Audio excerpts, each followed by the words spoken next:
PK52, the Saturday morning meeting, the continued saga of should I lease or should I buy? Should I get a low payment or should I have a lot of negative equity? I guess you could say it that way. So here's the deal. Can't lease because I drive too many miles. I can't believe how many times you go out there and appraise somebody's 4-year-old car with less than 60,000 miles on it, less than 50, less than 40,000, but for some magical reason, they're going to drive 100,000 miles a year on this next car. So it's a fear, and fear is real. If they believe they're going to have this massive penalty at the end, then I can understand why they'd be intrepidatious. That's a big word for me, intrepidatious. All right, let's talk about it. It's 15 cents a mile. If you drive 1,000 miles over, you multiply that times 0.15. If you drive 10,000 miles over, 0.15. If you know you're going to drive the miles, you can buy the miles up front at 10 cents a mile.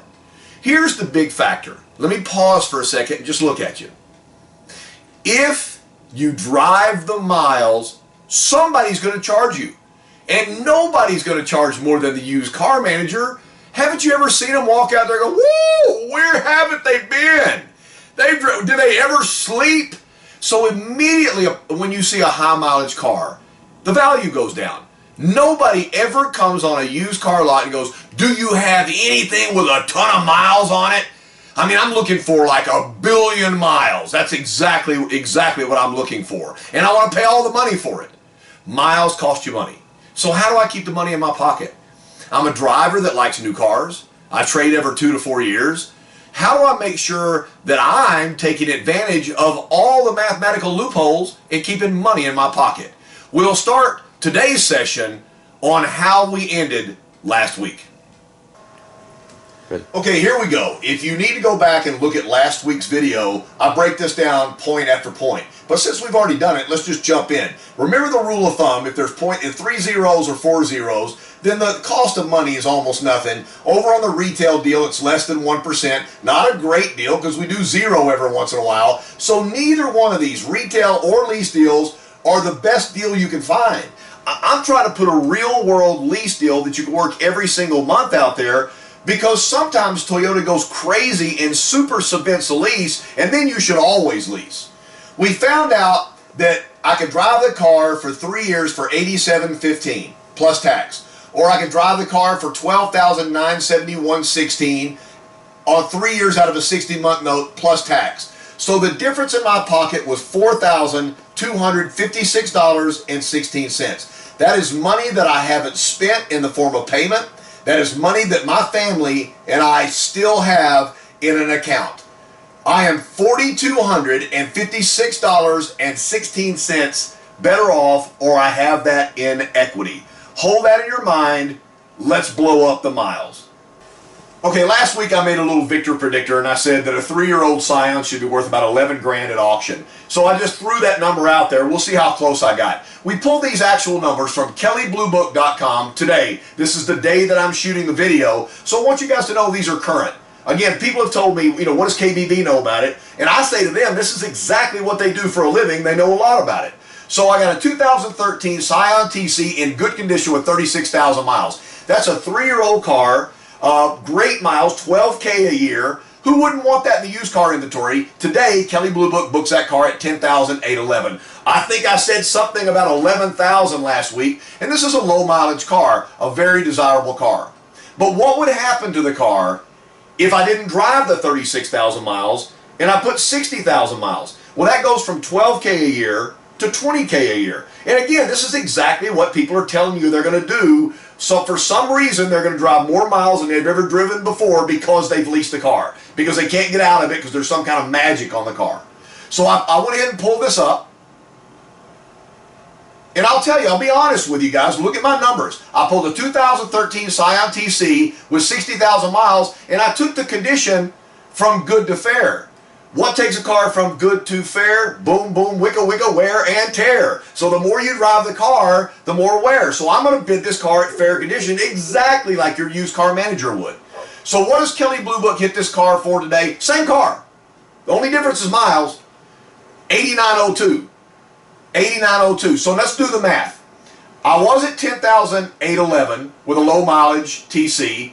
I drove extra miles, $89.02. I take the difference. So I'm getting charged by Kelley Blue Book 1,909 miles.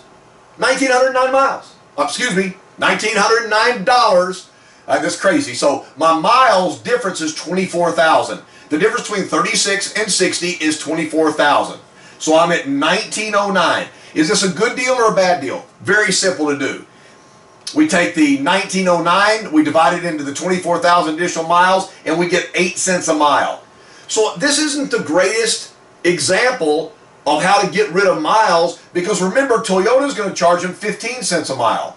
But if I know I'm going to drive the miles up front, then I can pay 10 cents a mile.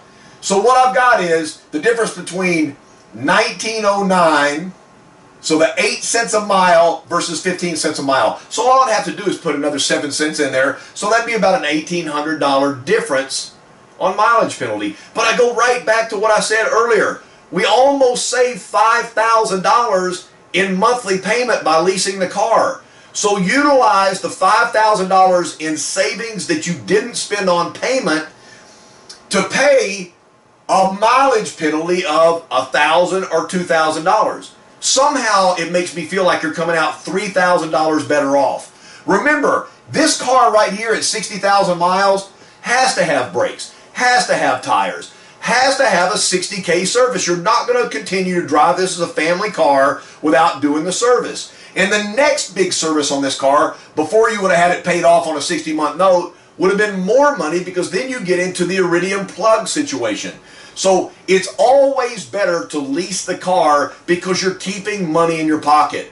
Get another leased car. 3 years later, the technology's better, the gas mileage better, the car is a safer car. Look and review and do the math. I challenge you. This is the challenge. Here's the challenge. I could have done some outlandish subvented leased by TFS, and you guys will look at me and go, oh, that can't be right, because the numbers are gigantic as far as difference of how much money you keep in your pocket. But I didn't. I took a non-subvented lease, a regular lease that can be done at any time during the year, and a regular retail deal. In fact, the retail interest rate had been bought down to less than 1% at 0.9%.